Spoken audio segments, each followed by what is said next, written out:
Bonjour, bienvenue donc à mon expo, je suis Richard Raza. Ce premier tableau donc est important pour moi dans cette expo puisqu'il présente en une seule image l'accélération du changement climatique. On va y trouver un ours polaire et un hara, donc deux animaux qui finalement n'ont rien en commun et surtout ne doivent pas se trouver ensemble, mais ils symbolisent pour moi l'accélération phénoménale du changement climatique et ce qui pourrait advenir. Et puis on va trouver, je commence ici avec le premier dodo.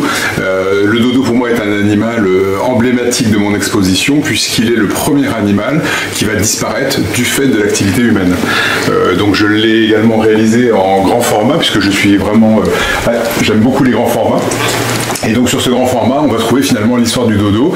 Il est représenté de manière très humoristique, voire naïf, parce qu'aujourd'hui le dodo en fait est toujours vivant dans nos cœurs à travers des publicités, à travers des dessins animés même, parce que quelque part il y a une forme de culpabilité finalement. Et donc moi je mets en scène donc le dodo à travers son histoire et au XVIIe siècle, donc fin du XVIIe siècle, il va disparaître car dévoré par les humains et ses plumes vont être utilisées également. Enfin voilà, donc c'est un animal endémique de l'île Maurice et qui va totalement disparaître. Ensuite, je vais travailler sur des tableaux qui vont être également des tableaux que j'appelle animaux fantômes, où je vais travailler plus en réserve blanche sur chaque animal, donc là en l'occurrence des poissons, pour montrer finalement, de manière toujours très poétique, un drame à venir. L'idée c'est de ne pas faire culpabiliser les gens, mais avec la poésie de faire passer des messages. Et puis ensuite, on va trouver, alors il y a bien sûr donc un certain nombre de tableaux, apparaît d'ailleurs à un moment donné un petit personnage que j'aime beaucoup qui est le manchot, qui va devenir en fait mon lanceur d'alerte, parce que ce manchot en fait il est très symbolique finalement de ce qui se passe pour les animaux donc en Antarctique, il est vraiment en danger lui également, et puis il va venir alerter les différents animaux, donc on va le voir cheminer à travers l'exposition et aller à la rencontre d'animaux improbables. On va voir des rencontres un manchot et un rhinocéros, un manchot et un éléphant, etc. Donc voilà, j'aime beaucoup, encore une fois par l'image, très directe, montrer l'accélération du changement climatique et surtout ces paroles qui vont être échangées et ces surprises échangées entre animaux. Exemple, le jaguar et le morse qui vont être stupéfaits finalement de se retrouver dans un même espace. Et puis, il y a les tableaux, mais il y a aussi donc les totems, et ces totems en fait ce sont des bois, alors que j'appelle moi des bois oubliés, puisque on connaît tous les bois flottés, mais bois oubliés c'est l'appellation que j'ai donnée pour ces bois que je vais trouver en forêt, qui sont souvent du chêne, du frêne, des bois très très costauds, et qui ont été en fait patinés par le temps, dégradés. Moi je vais les gratter vraiment jusqu'à qu'ils soient vraiment sur leur partie la plus dure, garder leur courbe naturelle, et créer en fait avec ces bois des pareidolie. Donc y faire imaginer aux gens ensuite à travers simplement le placement de couleurs, de lignes, un animal qui apparaît, donc qui fait renaître le bois. Exemple ici, donc pour moi il y a un pivert avec son bec et sa houppette. Ici on a un lièvre avec son oreille et son œil. Voilà, donc je laisse les gens ensuite imaginer ce que deviendrait donc ce bois renaissant. Et puis donc on va trouver ensuite dans l'autre salle le travail, alors là pour le coup c'est vraiment un travail sur papier, acrylique sur papier, et là je vais aller un petit peu plus loin dans l'approche. On va retrouver donc mon manchot lanceur d'alerte qui vient parler avec l'ensemble des animaux, donc ici avec une grue, avec un rhinocéros, un bison, et ce sont des paroles inaudibles aux humains. C'est ça qui est intéressant, c'est cette poésie en fait entre animaux, mais toujours sur fond dramatique finalement. Et puis là sur ces essais donc acrylique papier, l'idée c'est de chercher, je cherche toujours des formes, des figures qui me permettent un certain équilibre dans l'image. J'aime, voilà, ce sont vraiment pratiquement aussi des recherches. Alors ici, on va trouver un autre de mes métiers, donc je suis également écrivain, et donc je suis passionné d'histoire, et l'an passé donc est sorti en librairie mon premier roman, qui est un roman sur le voyage dans le temps, qui s'appelle Éco-Original, et c'est un roman en fait qui va emmener le lecteur dans deux grands pays, deux grandes contrées, la Chine du premier empereur de Chine, et qui a créé donc cette armée d'argile que tout le monde connaît dans le monde entier, mais pour quelle raison a-t-il créé cette armée d'argile?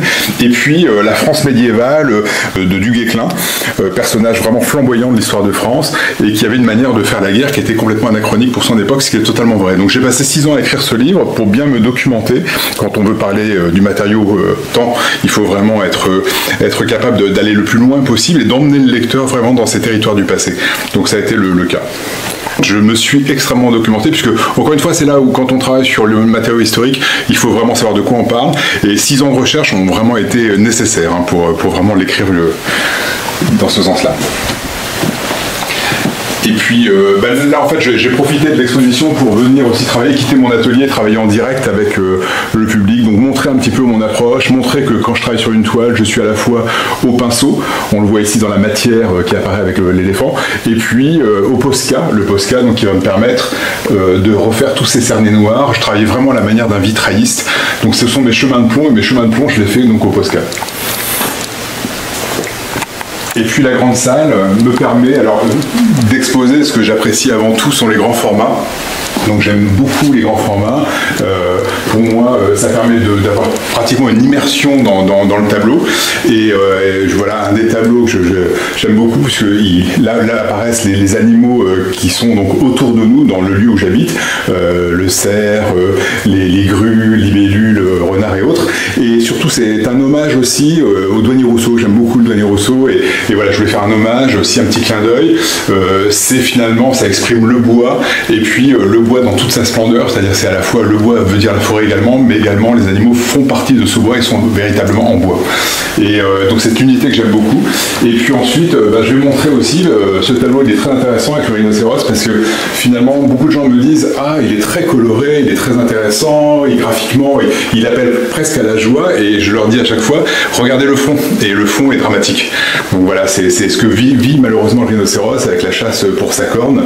Et donc, encore une fois, j'aime travailler sur des paradoxes, montrer finalement en image une certaine beauté à travers les couleurs, à travers les formes, et en même temps raconter des drames.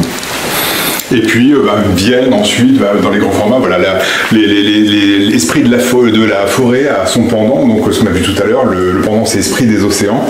Et l'Esprit des océans, j'imagine finalement que ces divers mammifères, donc la baleine, le dauphin, etc., cohabitent dans une espèce de forêt aérienne.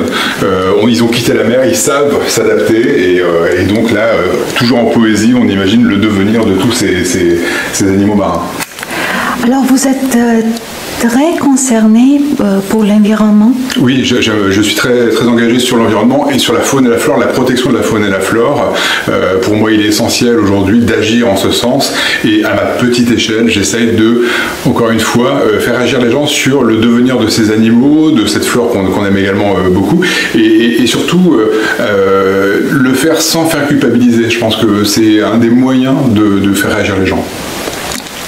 Et puis voilà, alors après on retrouve des sculptures, donc moi j'aime toujours chercher le bois, donc des grandes branches de bois que j'ai pu trouver glanées dans la forêt, et puis aussi donc ce beau morceau entier qui finalement était un bois flotté, alors un bois flotté de rivière, et puis en le taillant au fur et à mesure je me suis aperçu que finalement il m'offrait un crocodile, donc j'ai cherché ensuite un bois d'un seul tenant pour pouvoir faire les pattes, et puis ensuite le travail pour moi c'est de trouver les bonnes couleurs et les bonnes formes pour donner un certain mouvement en fait à mon crocodile. Voilà.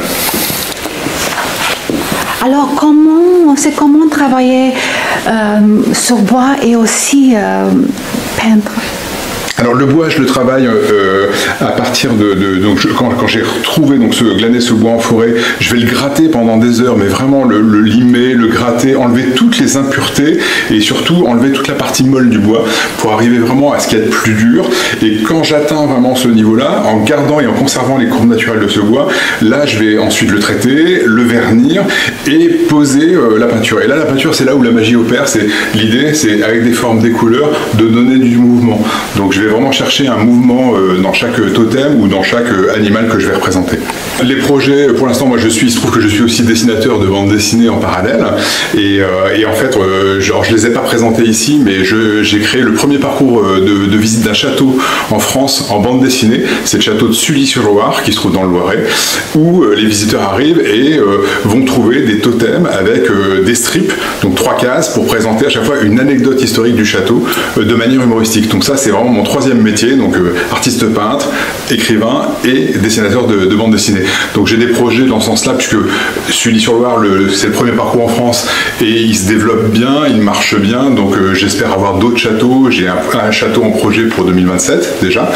Et puis côté peinture, je laisse un petit peu les choses venir. Là, c'est vraiment une belle expo. J'avais exposé juste avant à Paris, mais avec d'autres artistes. Là, l'avantage que j'ai eu avec cette exposition à Ferrières-en-Gâtinais, c'est d'avoir l'ensemble de la salle pour développer entièrement mon exposition. Et j'espère pouvoir la dupliquer l'année prochaine dans un autre lieu comme ça, avec autant de pièces, puisque j'arrive à placer pratiquement plus de 50 œuvres, voilà, en termes de projet. Et donc voilà, alors, ce qui est intéressant finalement, c'est que j'ai réussi à me faire connaître via les réseaux sociaux, notamment mon Instagram, donc raza.pence, qui m'a permis de très très belles rencontres, à la fois avec des artistes, mais également avec des galéristes. C'est comme ça en fait que j'ai pu finalement, au fur et à mesure, avoir donc des contacts, un réseau donc intéressant pour pouvoir échanger et exposer, bien entendu. Et puis même parfois il y a des très très belles rencontres. Cette semaine par exemple, j'ai une personne qui m'a dit: je vous suis sur Instagram depuis 1 an, elle est venue voir l'exposition et elle m'a fait une commande donc sur une toile précise, un projet de toile précise. Donc ça, c'est vraiment satisfaisant. Voilà.